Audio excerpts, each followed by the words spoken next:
Hi guys, welcome to Altitude Paranormal Radio at World Viral TV. I'm of course your host, Grayson McGraw. This is my co-host, MacKenzie Koncher. We are fortunate to have a couple of the APG investigators in the house tonight, so I'll go ahead and let them introduce themselves. I'm Marisa Eiseman. And I'm Lisa Flerlage.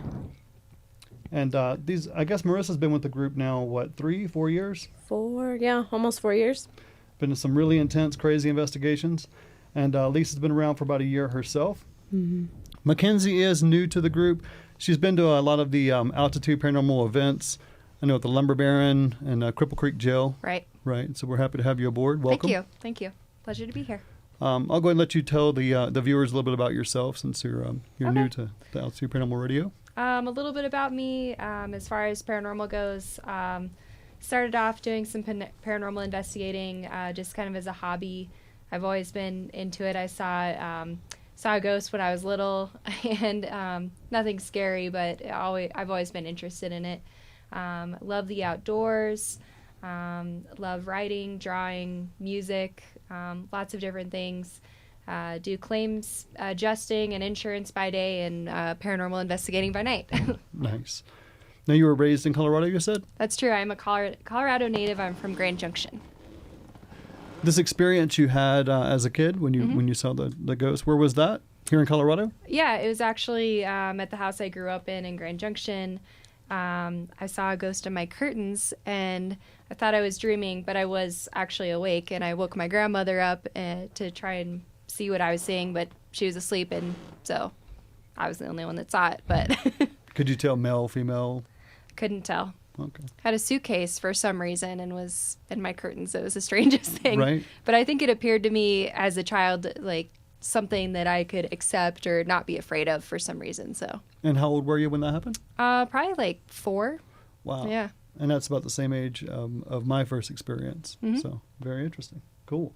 And I'm wondering if maybe we had experiences prior to that and just couldn't remember them. You know, your first memories are around 3 or 4. Yeah, you never know. Like, that's why I think it's so interesting when children have imaginary friends. You wonder, are they actually imaginary friends? Right. Or are they actually seeing something? So it's kind of interesting.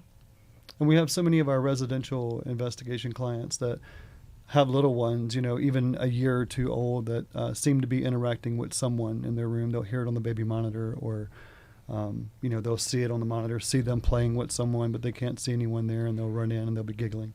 Yeah, so. I actually have some friends that have a son that's just turned 3, and he saw some stuff in his room, and he would call them fuzzies, which make me think, okay, maybe light. Mm-hmm. And also saw a ghost that looked like his dad, but with long hair. Oh, and wow. His dad's sister had passed away when they were younger. So wow, kind of interesting. So they think it was probably his sister that was looking over him. So that's super cool. Very interesting. Right on. And Marisa, are you a resident of Colorado yourself? Yes. I mean, born and raised. Born and raised? And I still live here. Right on. Now, Yep. You've obviously had a ton of experiences since joining APG, for sure. I mean, I was right alongside you, on a lot of those. Yep.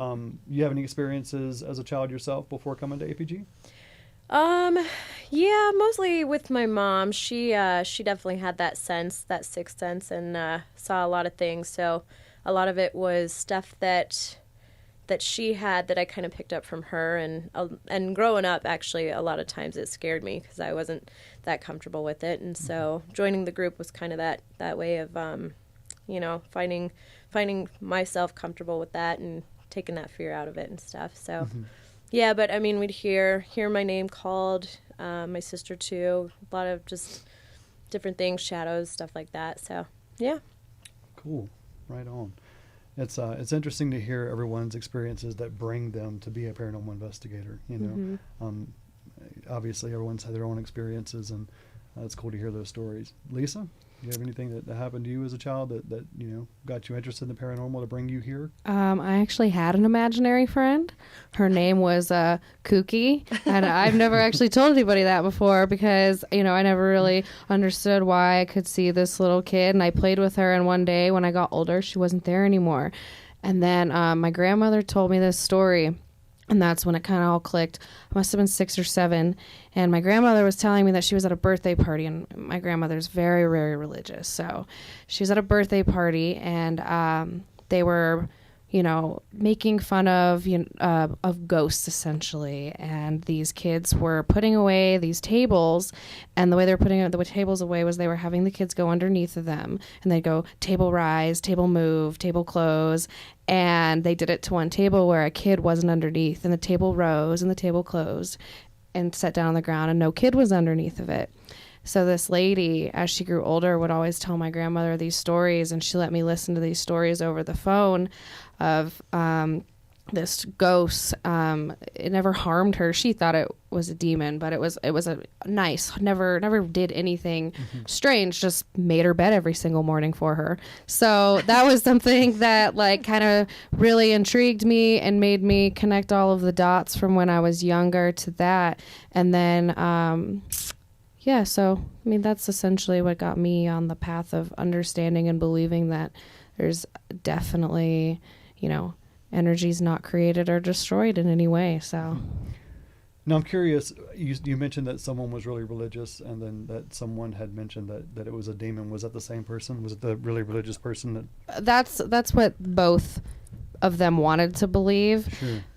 I think my grandmother, once she got a little bit older and has retold the story more, she realized like, oh, probably wasn't it wasn't a demon. And I definitely don't think it was. I just think some people don't want to attribute ghostly things to being ghosts. I think they must have a reasonable explanation for what something could be. Well, the problem comes in where the paranormal conflicts with religion is most conventional religions believing that at the point of death that the spirit goes to heaven or hell. Right. And so it completely conflicts with that for them to admit that, a loved one could be walking around and visiting with us when, exactly. They should be in heaven or hell. So right. The only people thing fear left, what they don't understand. So. Exactly. Yeah. And the only thing they can blame it on is a demon. But then they can't explain why this demon has done nothing bad. I mean, right. obviously. I have relatives that tell me that that who we talk to on investigations is demons. Yeah, I hear that shit too. But I've been doing this for 6 years though, and I tell them that wouldn't you think that in 6 years, if everybody that I'm talking to is a demon, that something terrible would have happened? I mean, I have kids at home. Something crazy would have happened by now. I don't know. You've gone a little crazy. So. I've gone crazy. Nothing crazy has know. happened to us. Nothing too crazy. But we have had things follow us and stuff, which kind of segues into what I wanted to talk about tonight. Wanted to spend some time on shadow people. Shadow people is kind of a very strange phenomenon in the world of paranormal, and a lot of mystery out there about it. And there's so many different theories and about the phenomenon and what they could be. Excuse me. And a lot of misconceptions out there as well. So I wanted to talk about a lot of those, kind of toss around what those ideas are. I know that you've had some experiences with shadows for sure, and I have, both on investigations and at my house. So we'll talk about some of those. But first, let's talk about some of those theories that are out there. So, MacKenzie, what have you heard some of the theories about shadow people are? From what I've seen in my research, some people believe that they're astral projections. So when you dream that your spirit or something kind of leaves your body and can travel. So some people believe that that's kind of the shadow of someone that's visiting while they're in that sleeping state. I've heard about interdimensional beings, people that time travel and that shadow's kind of left behind. Of course, I think the most common is spiritual. Those are probably the most common. Oh, and probably I've heard about aliens as well. So Sure, right. Yeah. And I think that, where a lot of this comes from is there's so much mystery, with shadow people. I mean, the fact that they're a shadow. I mean, they're solid black. I mean, the ones that I've seen, if you could think of Silver Surfer, to where it's just a silhouette, but instead of it being silver, it's completely black. Right. And instead of us seeing our shadow, like seeing your shadow on the wall, this is an actual three-dimensional being standing in the room with you. Yeah. The only reason people call them shadow people is because they are solid black and look like a shadow. And I've heard you can't necessarily shine a light through them, like with a flashlight too. So I've heard that. Right. Yeah. If you shine a light in their area, you just don't see them. You just don't see anyone even there. Hey, we just had someone join us on set. Hi. It's a shadow person. Right. Shadow dog. Hi. Oh, hello. Is he really there? He is black. It's like, oh, you talk? Oh, All right. hi, buddy. Now, Grayson, how do you think the shadow people compare to the stories of black-eyed kids? Oh, the black-eyed kids is a completely different phenomenon, in my opinion. I mean, I think it's completely unrelated. Wow. But I give no fucks. right. But the shadow people. Let's talk about a couple of the theories first that MacKenzie had brought up. First of all, I definitely believe in astral travel and being able to have OBs, outer body experiences. Mm-hmm. I've talked to people that I know really, really well. Even relatives that feel that they have through dreams had an OBE. They've come to me afterwards. That's part of being an investigator. I know, Marisa, you've been around long enough to know this. Mm-hmm. Part of being an investigator is that, so many people come to us and tell us things that they wouldn't tell anybody else. I mean, you said yourself that, you talked about kooky for the first time with us because it's this setting, I mean, it's welcoming when somebody tells you, hey, I investigate the paranormal. I talk to ghosts. And then, all of a sudden people are like, oh, well, do I have a story for you? So, Right. People don't normally share those type of things because they think people might think they're crazy. right, for sure. But anyway, the astral travel, I definitely believe that, that can happen. Where I think that it conflicts with the shadow people would be that it doesn't seem like when you hear of people talking about their OBE experiences and what they did, during those adventures, it's not things that are consistent with what shadow people do, if that makes sense. Like if like things that we know that shadow people do, like observing people sleep and things like that. They seem to be very observant. They seem to really watch over people and that kind of thing. They don't seem to be so interactive. That's kind of what I was wondering too, is if that were the theory, do you see them? Are they ever seen when they wake up from their travels? Are they wondering, did they see me, or did they get any sort of reaction that made them think that someone could see them there? Well, it's interesting you bring that up. I mean, I have spoken to clients that have said they believe they have OBEs, and then they have also mentioned having interactions with shadow people in their home. So there could be a correlation there somehow, So, that's a possibility. As far as, whether or not it's the people who are having the OBEs that are seeing the shadow, I'm not sure on that. You mentioned time travelers. That's a really interesting one to me because I mentioned that they seem to be so observing, that they seem to just kind of just watch, So what if, kind of one of the things that I've kind of fantasized about when I think about that aspect of it is just think if that is the high-tech museum of the future, how interesting that would be, right? Right. So if you could time travel and not interfere with or change history, but just observe it actually live, actually happening, whether that's, being present for the signing of the Declaration or whatever, actually being in the room, and that's what the shadow people are. What if it's, the billionaires of the future who can afford to do that? I mean, we have people right now paying to go to the moon, right? So I'd pay to go to the moon. Take me to the moon. yeah, people To are doing Mars. that. Yeah, they're branching out to Mars, but yeah, for sure. But what if that's the case? What if we're looking at way more into black holes and wormholes and things like that right now. What if we make some huge breakthrough in technology here in the next 50 years and we can do that, Right. and go back and see. Yep. One thing's for sure. One thing that I don't agree with is I know that one of the theories out there is that they're demons, that the shadow people are demons, and I definitely don't agree with that because I've never had really a bad interaction with one. I've had terrifying interactions from the aspect that they were really close. Right. Sometimes they'll definitely get in your bubble. I know that yours was pretty terrifying. We'll get to that in just a moment.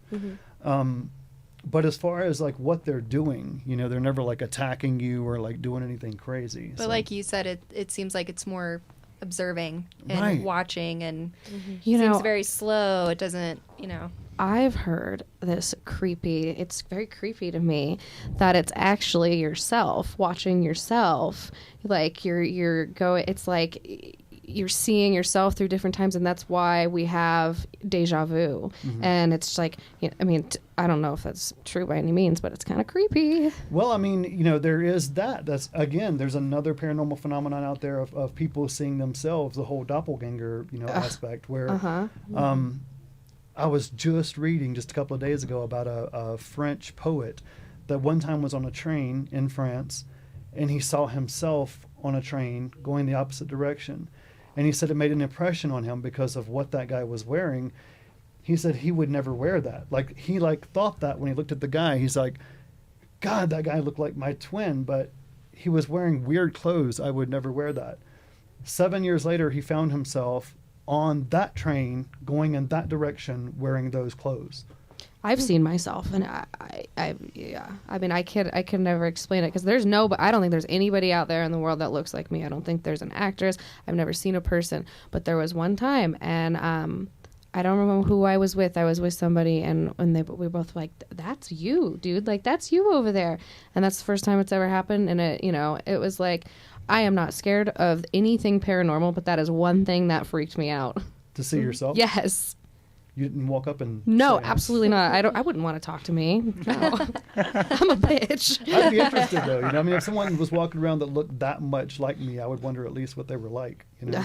Awesome, clearly. Well, Thank you. I have had like several people here in Denver. You know, when I'm out like in downtown Denver, people walk up to me and start a conversation with me, and then it's usually the Southern accent like that throws them. Whoever I look like. Doesn't have a Southern accent because it's usually like they're speaking to me, and when I speak back, they're like, "Oh, you're not." Sorry, whoever," dude. They run off. You're not yeah. Cuba Gooding Jr. Right, Cuba. But yeah, up until that point, until I speak, they really are thinking that that's who they're talking to. I mean, they'll get like deep into a story, and I'm like, "Wait, I have no idea who the hell you are." So, but that's interesting, and seeing yourself goes back to the OBE theory, Right. You know? So, Yeah. But they seem observant, very interactive. I mean, I've had them like walk around us on investigations, like walk, past us in hallways, things like that. So they seem like very interactive, but yet pretty hands off at the same time, if that makes sense. Mm-hmm. Yeah, I tend to go with the spirit theory that they're just kind of in limbo and kind of observing and kind of in between. Yeah, So more as like do ghosts. I. Yeah. Some more like Ghost. Mm-hmm. Okay, so let's go down that avenue, which we haven't yet. So if they're more like Ghost, so are they Ghost? Are they? So my understanding of manifestation of Ghost goes from an orb to a mist to a partial or full body apparition. Shadow people don't fall in there unless it's close to the apparition side without enough energy. Mm-hmm. I mean, if they're ghosts, that's what they would have to be, right? Right. So then I think, well, do they interact like ghosts? I think of the interactions that I've had with ghosts and then the interactions that I've had with shadow people and what's consistent about it and what differs about it. And I can tell you that they seem to have more energy than a ghost. Ghosts seem to like really, the ones, they're really translucent. They're there for just a second. They're there and then they're gone, right? Mm-hmm. Whereas a shadow seems to be able to like stay in the room with you. Move Hours. slowly and Yeah. Or move quickly. Yeah. I mean, I don't know if have you seen them move fast? I haven't. Okay, so I I'll go haven't ahead had and- any personal experiences. I've just kind of heard stories. But Okay, so I'll tell you my story, and it kind of like actually is what was the last straw for APG to be formed. Really, my, last interaction with a shadow person at my house, and so what happened was, I guess a couple of weeks prior, I was in my room and washing my face before bed, and as I opened my eyes after washing my face, somebody walked on my left, which is where you have to walk around to get back to the bed. I clearly saw somebody walk there out of the corner of my eye. I even heard the floor creak. Well, it didn't look like my wife. It was taller and everything. And so I looked around the corner, and my wife was in bed. And so I asked her, I said, did someone just walk through here? And she was obviously confused, what are you talking about? And I said, no, seriously, someone just walked through here. And she said, no, I didn't see anybody. So a couple of weeks later, I had to wake up for work really, really early. I want to say it was like 4:15, 4:30. And the alarm clock goes off, and the alarm clock was on my right. So I lean over and turn off the alarm clock. And in my room, the curtains are like dark brown, like, espresso brown, all the curtains in the room. So the room itself is pitch black. However, the door to my left, out in the foyer area, because there's moonlight and everything, it's pretty lit up. So the door you can see, it's pretty much the only thing you can see in the room. And when I reached over and turned off the alarm clock, when I turned back over, I saw someone run in our room, run by that door, but on the inside of the door, like run by. And they were actually running, like I saw like running motion, to the point where I thought oh crap, somebody's in my room, so I jumped up, turned on the light, expecting honestly to have a fight. I really thought somebody was in the room. That's how convinced I was. My wife woke up, obviously, what's going on. And I said, somebody was just in here. And I went around, looked all in the bathroom and everything, and nobody was there. That's when I knew, okay, absolutely, my house is haunted. I had seen the shows on TV, and I said, I know there's stuff out there. And so I went and bought equipment, and then came home and started investigating my own house. That was so much fun. Then I went out to ghost towns and cemeteries, and that's how I got started. But it was that interaction with the shadow person that scared the hell out of me. And like I said, they were moving so fast. I mean, like literally running. I mean, I saw the running motion. I saw the arms and legs when they went around the bed right in front of the door. Completely freaked me out. Watching you sleep. Yeah. That's what I'm saying. The whole like observing thing. And your story, your interaction that you had with them was also in your bedroom at night, right? Yeah, I had a couple experiences. The one when we went to Louisiana, that one, actually both of them that happened were in my bedroom, separate bedrooms. But after Louisiana, gosh, when we drove, 2 days it took us to get home. Yeah. And and we after investigated that wrong turn in Salina, Kansas or whatever. Yeah. Yeah, that was fun. Where we just took an unexpected trip to Nebraska. Oh, yeah, all the way. But Nice. yeah, we investigated a cemetery out there. Cool. And I swear it came from that, because after that cemetery is when, The cemetery was really intense. I swear it was that, because it was so creepy. And we got all the way home, and then I went to bed that night, and I woke up and just happened to look to the side of my bed, and it was just a black figure standing right over my bed, and scared the hell out of me, because it had that feeling. It just didn't feel Right. I don't know. It was very ominous, I guess. But yeah, that one scared me pretty good. I think I took a couple months off after that. But Now, what'd you do to get rid of it? I mean, were you, first of all, I are you moved absolutely out. positive? Were you absolutely positive you were awake when you saw it? yeah, oh yeah, You were fully absolutely. awake? Yeah, I Open was your definitely. eyes, you saw it in your room. Yeah, I think Was I it, even let's had. debunk. Was your curtains open? Could it have been Nope. someone from outside? And I had a light on. That apartment kind of freaked me out, because a lot of weird stuff happened there anyway. And it never felt good. I don't know. Ghosts don't scare me, but when they feel Right. bad sometimes. Yeah. You could sense it. Yeah, it just never felt very good there. So I think I actually had the light on, because I remember having the light on, so it wasn't like it was dark and I just saw a black figure. Like I think I had the hall light on, and it was just, it was looming over me, like just a profile of like a person standing right. Did it seem to be standing on the floor, or was it I couldn't hovering? see the floor, because it would have been where about you guys are. It would have been from there kind of up. I didn't see feet or anything like that. It was kind of like I just saw from there up, and then just like, nope, not dealing with this. Did you just close your eyes and try to go Yeah. to sleep? Yeah. Did Yep. the whole Turned covers over. over the head? All of Right. it. Yep. Okay. But I had one other experience when I lived. I think this was before I was a part of the group. Yeah, because it was not too long after my mom passed away. So it was probably back in 2007, 2008. And that time, that instance, I was having just one of those awful, awful dreams that you just want to wake up from, terrible nightmare. And I remember waking up, and I for whatever reason, looked across the room at the wall. And as soon as I did, I saw the side profile of a man walk across my wall, and it was in the middle of the day, so it wasn't I think I was napping or something, but saw the side profile of a man walk across the wall and then dissipate into like the patio door that was there. And that one spooked me pretty good too. No, was it a shadow? Or It was it an was. actual, like a ghost? No, it it was a shadow. It was definitely a shadow. It wasn't. It was fainter. It was not like the one that I saw after Louisiana. That one was like black, like where it looked a lot more solid, where I couldn't just see behind it. This one was kind of just like on the wall and walked across, and then it lasted for a good like 4 or 5 seconds. So that one was pretty spooky too. Now, this last trip that we took to Louisiana, I know you couldn't make that one, but this last one, we went to the Beauvoir Mansion, Jefferson Davis's retirement home in Biloxi, Mississippi. That was amazing. And we're going back there again next year, by the way, so hope you guys can make that for sure. But right when we were getting set up to do our first session in the actual mansion itself, we stayed in the cottage next door. We did some investigating over there first, and then we moved to the main mansion. And in this mansion, there was Jefferson Davis's card table, where all of his dominoes and his poker cards and stuff were. And so we asked if we could sit at that table and do a session. So when we sit down there, we finally got the cameras all set up and everything, and we turned off the lights. Right when we were getting set up, everything, first of all, was so precious. I mean, this is a Civil War museum. So everything was so precious that literally...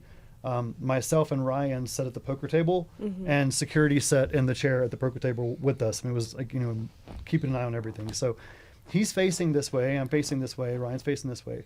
And I saw it out of the corner of my eye, and I saw Ryan look that way. And as soon as we did, the security guy said, "Did you see that?" Actually, what he said was, "Did you see that? That was Mr. Davis." That's what he said. But a shadow walked from like the fireplace, through the mansion, toward the middle of the mansion. And we even heard the wood creak when that happened, but that was a large 6'5"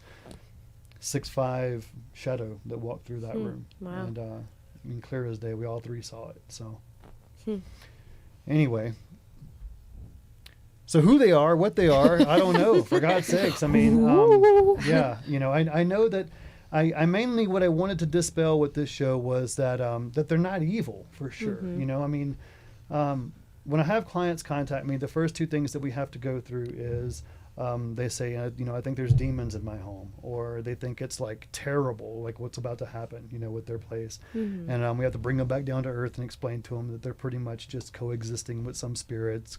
They basically have a roommate they don't see, that kind of thing. But in the process of doing that,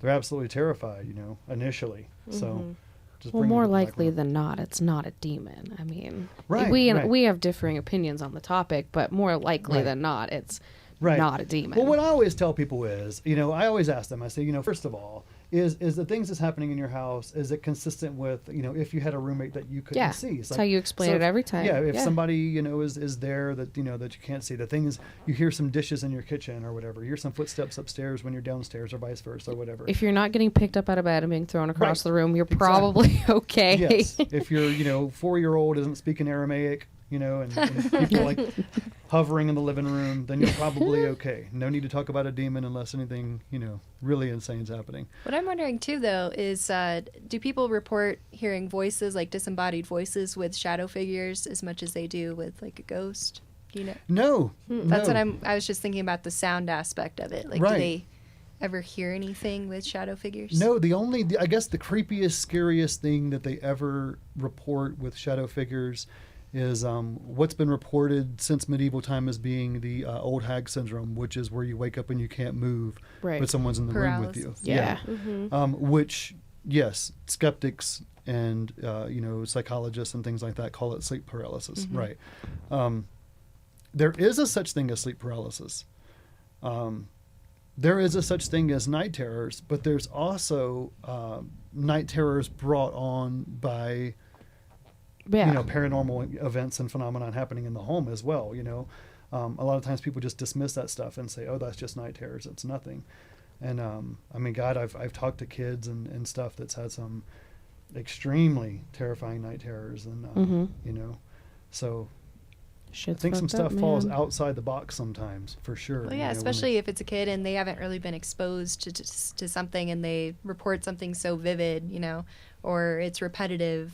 Right. How does that happen over and over again? And their nightmares are that vivid, and they've never Right. seen anything like Right. that. You know. Right. I mean, active imagination is one thing, but For instance, I had a child tell me, I'll just tell you one for instance, I had a child tell me that he never remembers the night terrors at all. Never, ever, ever.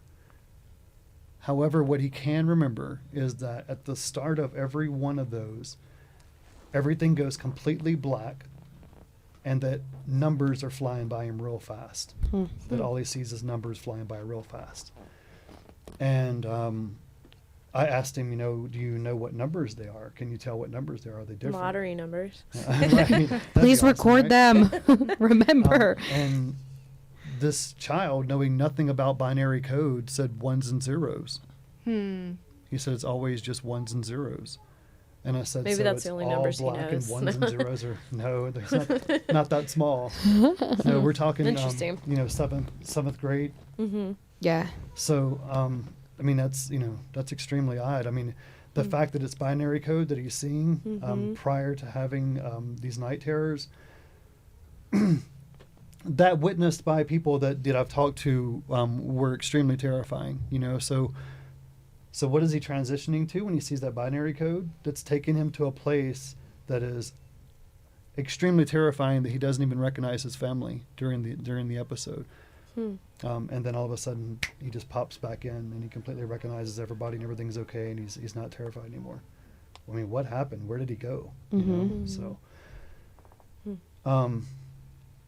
but that's what makes the whole world of the paranormal so interesting, So is that it's fascinating. all interwoven, all these things. I mean, we could talk about these things forever, how like I say, the binary code dreaming might segue into are aliens involved? We talked about the different theories with the shadow people. So it's a lot of different things. But like I said, what I definitely wanted to point out, what I definitely wanted to get out today was that, unless there's reason to worry, there's no reason to worry. And, a lot of times people worry just because they see a dark figure in the home or whatever it is. Well, I think it just being a dark figure, that's why, if you see something, because we're just taught in our society, dark equals bad in that sense, and then white, you think light and good and pure or whatnot. Right. That's racist, Marissa. Racist. That sounded so racist. I totally did not mean it that way. I just had to give you a shake because I know that's not how you meant it. No, Right. no. So But, anyway. you see something in a dark spirit standing over you that's solid. I mean, for me, one of them was followed by a, terrifying, night terror type of dream. So that one was really, really awful for me. And then the Louisiana one, I think, just coming back from doing that graveyard and having such a crazy experience there, and not necessarily all positive, because it was, Yeah, and we're going to talk about that whole Louisiana trip really soon, because like I Yeah. said, we have the next Louisiana trip coming up in a couple of months, and so we're going to spend a lot of time. Probably it's going to take at least a couple shows just to talk about all the stuff that has happened to us when we go down to the Gulf Coast, because a ton. it's been insane. But Yeah. that particular trip, you're right, we had an extremely intense investigation at that graveyard that we were actually laughing about and making fun of, thinking it was going to be some, literally like a walk in the park, like it was going to be a lot of fun, and it was absolutely not. It was crazy. Yeah. Scared the hell out of me, you, and Laura Powers, who was medium, and Was that the trip where the sink turned on, or was that another trip? that's another trip. Okay, never mind. Yeah. Okay. So much, like I said. But, we'll get to that. So what Grayson, we're about to do. where are we headed now? You say where we're headed? So we headed next door? Yes, we're headed next door. All right. I surprised the ladies with. Last month we went next door. The guys did. We were here one night, and we decided to go next door and investigate this old hotel that a lot of shady shit has happened in over the year. I mean, it's over the years. It's one of these, seedy Broadway hotels that has been completely restored and is very nice. Who better to bring but than it has me, a though? lot of history, a lot of dark history, and we went in there just to do a quick little EVP session last month, and you may have seen that. If you haven't, you definitely should. It turned very intense, very quick. We were told to get out and leave several times. We were not wanted. Not at all. However, it was a sausage fest that night. I mean, it was literally. Should I throw on my bikini I before don't- we head I over don't- there? Yeah, right. I don't blame the. Should have done that already. It was a guy. Get more it was viewers a Next male. time. Looking for ratings here. It was definitely a male spirit, and it was myself and Steve and Ryan and Dave, the motel owner and manager, and Chris, the cameraman. So tonight we're going to go ahead and set things up and get the girls in there. And I'm not sure whether Chris, the cameraman, will be in there with them, or we're just going to set it up on a tripod and do it that way. But we're going to get you girls in there to do a session real quick and see. yeah. I like to see the contrast, and how they receive males to how they receive females. And Oh, they love us. It's, I mean, it's always so different from me to you. It's yeah. So anyway, You're not very flirty with them though, so. no. Grayson. No, this was, we barely got the light off before we were told to, get out and leave. I mean, this guy is... That really, won't happen with us. Right. So, we'll see. We're about ready, Steve? Yep. Right on. All right. Altitude Paranormal Radio, World Viral TV. Cool.